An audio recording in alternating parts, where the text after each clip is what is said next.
Samahan niyo ko sa biyahe namin papuntang Islamabad. Inabot pala kami ng 9 hours sa biyahe na ito. Alas 10 kami umalis at nakarating na kami sa Islamabad ng alas 7. Dito pala sa lugar namin ay yung toll gate nga ay ganito pa, mano-mano. Pero sa ibang lugar naman ay hindi na. Sa video nga na ito ay ipapakita ko lang yung mga nadaanan namin. Huminto nga muna kami dito sa nagtitinda ng mga prutas. Pwede ka kasi dyan bumili ng juice. Ang mga tao kasi dito sa Pakistan ay sobrang hilig talaga nila sa mga fresh juice. At ayan nga, papasok na kami dito sa motorway. Kung sa atin ang tawag ay expressway, dito naman sa kanila, motorway ang tawag nila. Ganyan lang yung mga dinadaanan namin. Yung mga namumulaklak na yan, palaki yata yan. Meron din mga palay, mga tubuhan, manggahan. Pero dito sa dinaanan namin, mas marami talaga yung orange. Hindi pa nga kami nakakalayo ay itong mga bata. Oh, sapin-sapin na sila dyan. Tulog na agad sila. Ito namang coat ko nakasampayan sa upuan ko kasi nga basa pa. 2 days ko nang nilabahan yan ay hindi pa matuyo-tuyo. Bali 3 beses pala kami mag-i-stop over. Ito nga yung una. Dito pala kung gusto mo yung mas magandang comfort room ay may bayad 70 rupees. Meron din naman libre. Kaya nga lang mas malinis kasi dun sa may bayad. Pero libre naman yung mga bata. Ito nga si Lolo, oh, may edad na siya pero kahusay, oh. Todo linis pa siya dyan. Kaso parang medyo ulyanin na siya kasi nga, di ba nalinis niya na sa amin, nagbayad na yung bayo ko. Pamaya-maya, nung sumakay na kami sa sasakyan, ang sabi niya na naman linisin niya daw. Ewan ko, parang nag-uulyanin na siguro o baka nakakalimutin, ganun ano. Ito nga yung sinasabi ko na libre na washroom. At ito naman sa kabila, ang may bayad nga na 70 rupees ang bayad. Ito din pala kami dito para magdasal nga daw sila, saglit lang. Ay natawa ako dyan, sinabuyan na naman yan. Nilinis na naman yung salamin namin. 4 na beses yatang nililinis yung salamin namin. Tuwan-tuwa pa ako nung siguro huling hinto na namin, ay sinabuyan na naman yung salamin namin. Ano? Kalilinis lang. Wala pang 5 minutes, kalilinis lang.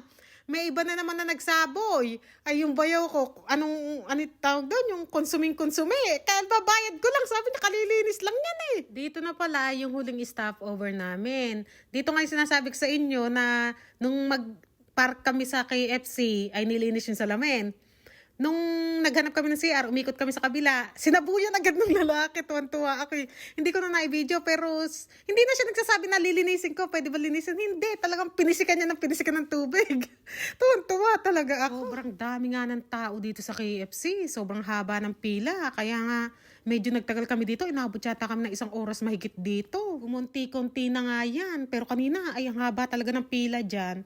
Kaya pala umakyat kami dito sa taas kasi nga sa baba ay puno na, kaya dito na lang kami sa taas kakain. Mabilis ang kain nga lang dahil nagmamadali kami. Kasi nga may plano kami manood ng concert ngayong gabi eh. May nakalagay kasi na sikat na singer na magko-concert. Pero pagpunta namin, ala naman siya. Scam ba? Scam. At ito ang pinapakita ko sa inyo ay bagong pampapayat yan ng bayaw ko. Kung naalala nyo dati, yung trinay ko na pampapayat ay hindi ko kinaya, diba? Kasi nga talagang lasang damo. Kaya hindi ko sinubukan. Pero ito ay kinakain lang to. Para siyang kamag-anakan ng cumin seed. Ganun. Kasi ganun itsura, kahawig eh. Pero ani seed yata ang basan niya. Pero nakakapayat daw to. Hindi ko lang alam kung totoo. Minsan nga mag-video tayo ng ganyan kung ano lasa. Kasi hindi ko tinikman eh. Mukhang nakakatakot tikman eh. Nakikita nyo ba yan? Yung mga parang bundok-bundok na yan. Bundok talaga yan ha? Hindi parang bundok-bundok lang. Bundok talaga siya. Tapos yung bundok na yan ay pula yung lupa, ano. Kadalasan bundok dito, iba yung lupa talaga dito, parang pula. Tapos alam mo yung lupa siya na parang nagiging bato na, yung sa tigas, ganun. Para siyang nagiging hulmang bato na. Ayan no, tingnan nyo, kulay pulahan no. Ang sabi ng bayaw ko ay dito daw yung kinukuhanan din ng asin, ganun. Ewan ko kung anong asin, kung Himalayan na asin o yung asin lang na... Ano ba tawag doon? Basta yung asin lang na asin. Asin lang na asin. Ang sabi niya, meron daw ditong tunnel na pinagkukunan nga ng asin. Kaya nga lang ay mga 2 oras daw ang kailangan biyahihin para makapunta doon. At ito nga sasakyan doon namin ay hindi rin pwedeng ipasok doon. Meron lang mga sasakyan doon na pwedeng pumasok doon.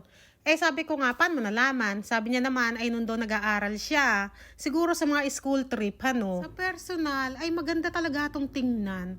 Sa video ko, hindi, ano. Kasi pangit camera natin eh. Pero sa personal, maganda-ganda naman ito kahit na Ganyan yung itsura ng bundok niya, pula, walang masyadong puno. Ay, maganda naman to sa personal. At sa biyahe pala namin na to, ang dami ko nakitang army. Siguro hindi sila bababa ng 40, mahigit yung sasakyan nila.